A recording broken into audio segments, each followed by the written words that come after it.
They go on water just to make people smile. They go through the bush path just to make sure that communities are developed. They engage with governments and high key stakeholders just to make sure that they make people happy. Sometimes they get sick, kidnapped, even threatened. Yet they enhance the voices of the vulnerables, persons with disabilities, women, youth, boys, and girls. They take the message to the grassroots, but their voices are not heard. Voiceless Voices gives us a platform to hear and share the stories behind community development. I am Josiah, your anchor. Join us on our social media platform to hear the stories behind these community development.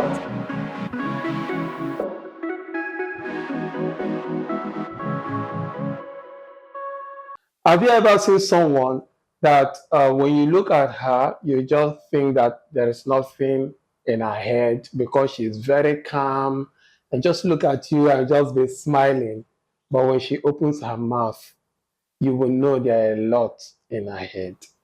This was the person I met when I was having some training some time ago with them. But it's not just about me, it's about her. So let's meet her, please. Voiceless Voices gives us a platform to hear and share the stories behind community development. Join us on our social media platform to hear the stories behind these community development. Tell us about you. Thank you so much. Thank you for having me. My name is Grace Ibekwe. I work with Ofure Center for Peace and Development as a program officer. Yeah. Thank you so much. So the calmness and the quiet during the mutual capacity training, was it about you or was it planned? I think it's about me. That is just me. I'm not so very, I like being calm. So yes, as you see me, I'm just calm. Just being calm. All right, so she just being calm, yeah, Yes. but not calm in knowledge actually. So No, let's talk about it. The mutual capacity training and strengthening. I guess it was an eye opener for you. How was your knowledge before you came for that event? Okay, actually, it's really that mutual capacity strengthening really helps me. I've not really been too long in the development space, but after that, I kickstart because of that mutual capacity training. It really is really an eye opener to me because there are some things that I noticed I was doing differently from what I grabbed from the training, and as I'm doing it now, I'm doing it perfectly more than before I was in the training.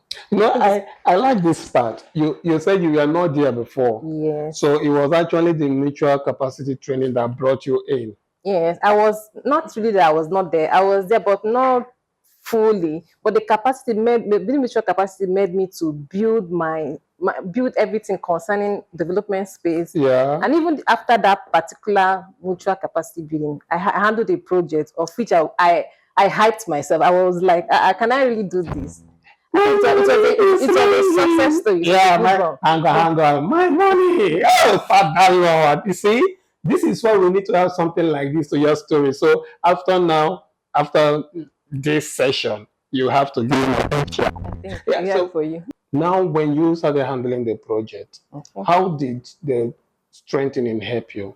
Okay, let me start by saying in my organization and my sister organization, I had to first of all do a step down training from what I got from the capacity from the training, from the MCM's training. I had to do a step down training. And in course of that, in the process of that, we had a project the C19 project that entails us to go to community for advocacy and FGD, focus group discussion, and of which I had more knowledge from the capacity, from the training. So before now, I go to community, but I don't really meet the key. I don't go to the key stakeholders. Yes, and before now, if I go to communities, I don't take everybody to be a stakeholder. I do selections, but not knowing that the people I left behind are part of the step. Because in the training, we learned that everybody is a stakeholder and they are important. So when I did the project, I went to the community meeting the gatekeepers, I think I did perfectly well. And one thing I learned is that keeping them informed and carrying them along, giving them a task to do, will help you to sustain that particular. And at least it's helping you now. I can be here and I call over there. They are really doing what I want them to do. So when I call, because of the bringing them together and carrying them along, the engagement, giving them tasks to do as the community inflation, they know what to do. They know their rights now. They know what to do. I think it has really given me an age. So I'm just imagining if you didn't go through that capacity strengthening, and you are I think I'll be doing what I've been doing before, and it was not a right. So tell us, what have you been doing before? Okay, let me start from in my let me say in participants. When I go for an outreach or something, number one, my attendance is so poor. But after that, I knew how to address my attendance. I didn't follow the real procedure and writing attendance first. Then my monitoring and evaluation, I keep record and I follow step. My milestone, with the monitoring and evaluation, I monitor my milestone, where I'm going to, how I'm going to get there, my outcome, my sustainability plan, and all that through all of this comes from that capacity building, from the mutual capacity. Then another thing is my resource management.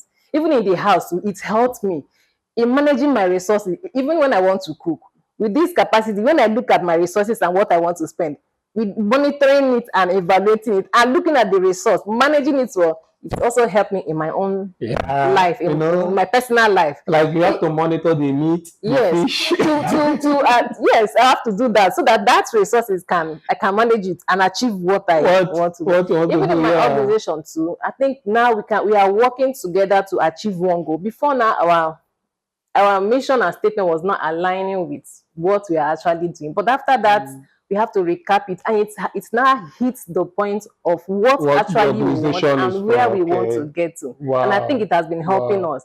Yes, and I've been working in group and perfection. I just feel like it is a good thing going through programs like that that will help to build you up, and hearing the fact that you are not applying it.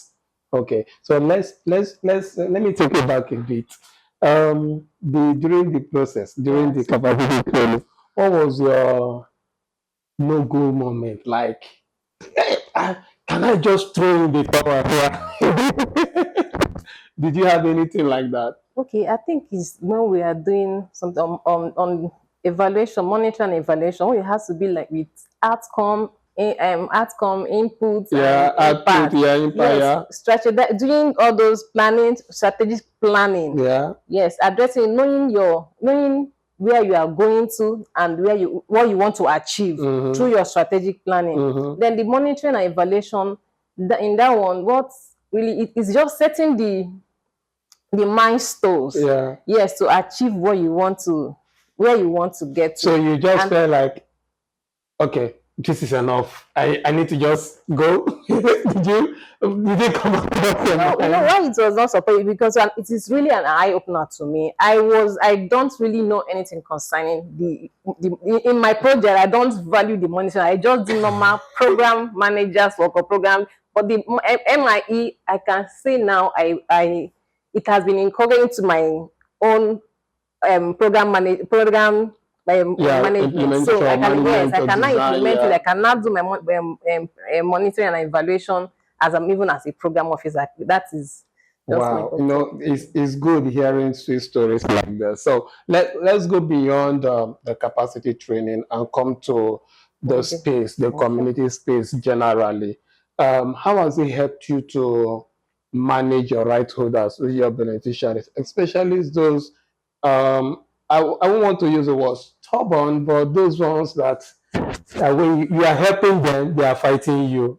How has it helped you to manage being in a development space is something is a good one, because you're helping people, you're hearing voices and you're helping them out in their problems.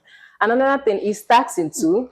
It is taxing. Then you have to be dedicated, empathy and adaptation. So now in the community, community development, one key thing I have learned is that you need to carry them along.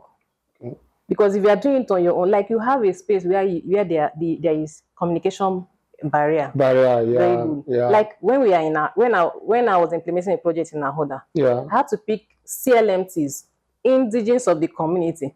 In case of communication barrier, they can be able to relate To the exactly. people, Yes, yeah, and it yeah. works. So when they see that amongst them they have somebody that is there, they are relaxed and free, and they That's will true. carry you along, and That's true. you will get what you want, and there will also be a sustainability of that particular thing that you want to achieve. And it's really true because even working with persons with disability, if you don't also bring Somebody, someone that can relate with them, yes, you know, you will have that barrier. And yes, it's a good thing you've been able to breach yes, that. yes. And again, if it wasn't the capacity training, I don't think we'll be having Okay, this thing. one more thing. There's another important thing I missed. There is this project on TB, so we have to like So when pass we say the TB, on we mean tuberculosis. tuberculosis. Yes, tuberculosis. So there's a particular. We need to pass the information. You know, when they don't see that this thing has happened to this somebody, like they will not believe. So we have, from the community, have to get somebody that can speak out.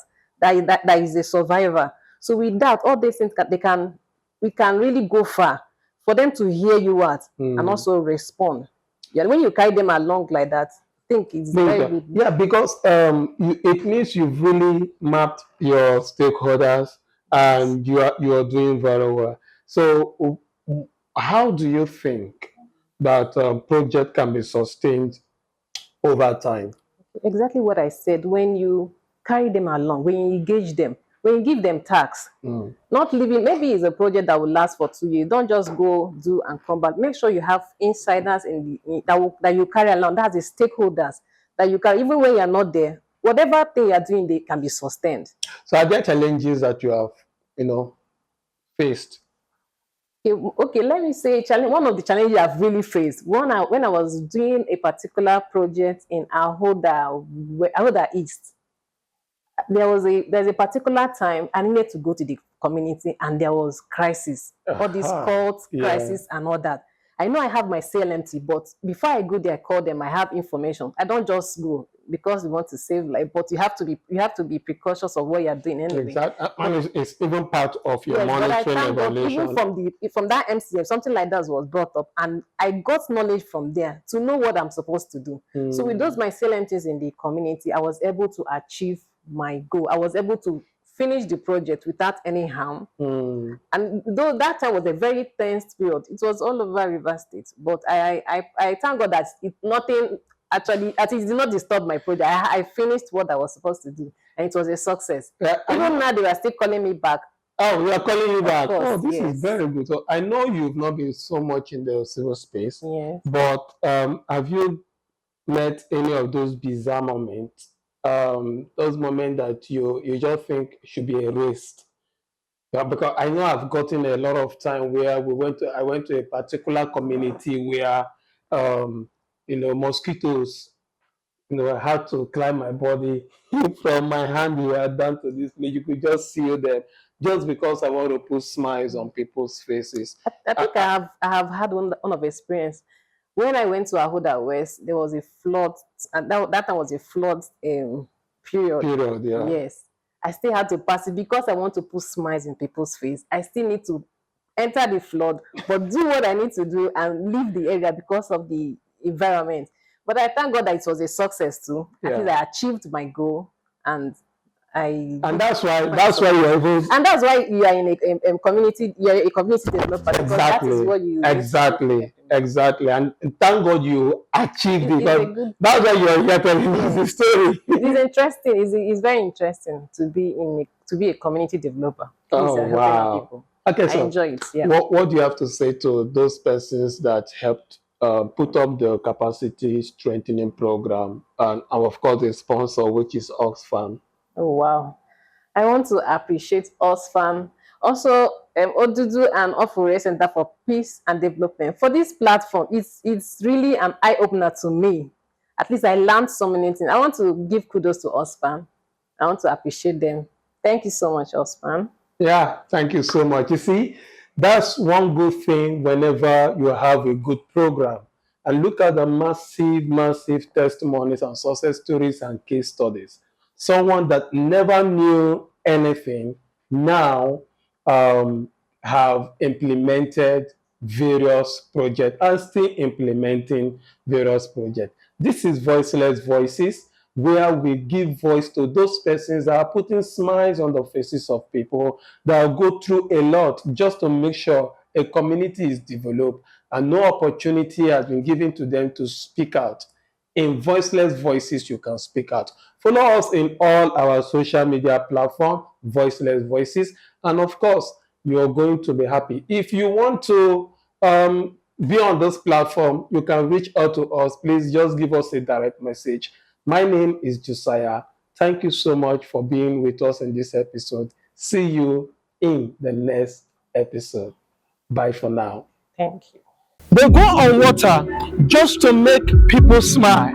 They go through the bush path just to make sure that communities are developed. They engage with governments and high key stakeholders just to make sure that they make people happy. Sometimes they get sick, kidnapped, even threatened. Yet they enhance the voices of the vulnerables, persons with disabilities, women, youth, boys and girls. They take the message to the grassroots, but their voices are not heard. Voiceless Voices gives us a platform to hear and share the stories behind community development. I am Josiah, your anchor. Join us on our social media platform to hear the stories behind these community development.